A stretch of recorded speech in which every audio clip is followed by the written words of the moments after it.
All right, welding update. I had our guy over here welded this up, and it's not leaking anymore. We were looking at it, and we got it to the point where it wasn't leaking. We decided to leave well enough alone, so that's good. No more leak. And when he was over, and you can start to see it rained already, but you can see that he came out. It was amazing to watch the guy, somebody who knows what they're doing with a mobile welder. Got us all welded back up.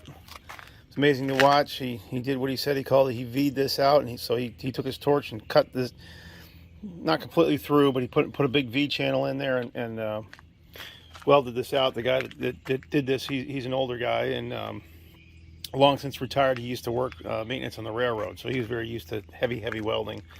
Came over with a stick welder, and I don't think that'll ever break.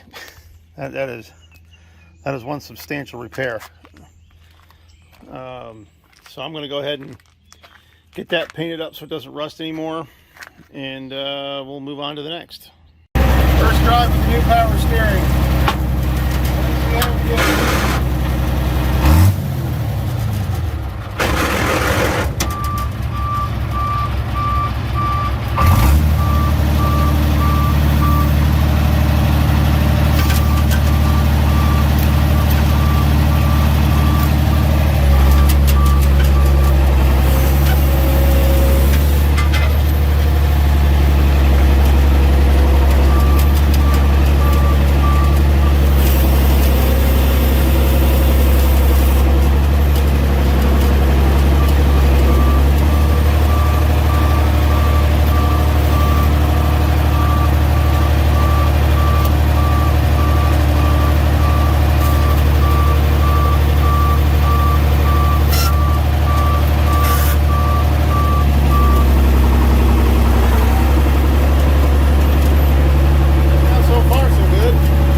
Alright, so we're going to go ahead and drill and tap, put some bolts in. So we have our middle brackets like we had on the other one. Went and harvested them, so I'm going to do one there. And then I'll do one back over here.